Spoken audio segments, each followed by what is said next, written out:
지난 이틀 강원도를 휩쓴 산불의 충격이 아직 가시지 않고 있습니다. 요즘처럼 건조하고 바람이 많은 봄철에 산불이 집중되는데요. 큰 피해를 안긴 산불 대부분은 부주의에서 비롯된 인재였습니다. 보도에 김종수 기자입니다. 지난 2008년 화순에서 발생한 대규모 산불. 당시 입산자의 실화로 20헥타르의 산림이 소실됐습니다. 이번 달에도 순천 상사면의 한 야산 자락에서 불길이 치솟으면서 인근 주민들이 대피하는 등 큰 인명 피해로 이어질 뻔했습니다.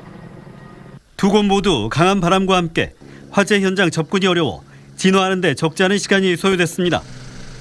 특히 봄철 건조한 기후에 맞물려 심야에 산불이 발생할 경우 피해 규모는 예측할 수 없습니다. 이에 맞춰 지자체 등 산림당국이 산불 예방을 위한 대책 기간을 운영하고 있지만 여전히 화재는 줄지 않고 있습니다. 예방 활동이 주가돼야 됩니다. 그래서 꾸준하게 마을 방송이라든가 행정 차원에서 가두 방송을 하고 있습니다만은 좀 안타까움이 있습니다.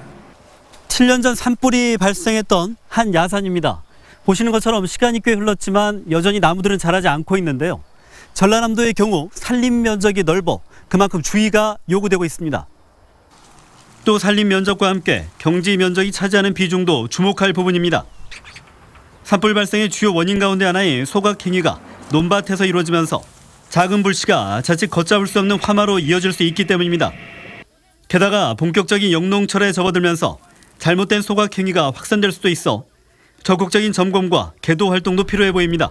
생물들이 죽어서 오히려 더 역효과가 나는 경우가 있는데 사람들이 잘못된 인식으로 해서 소각행위로 인해 산불이 가장 많이 발생하거든요.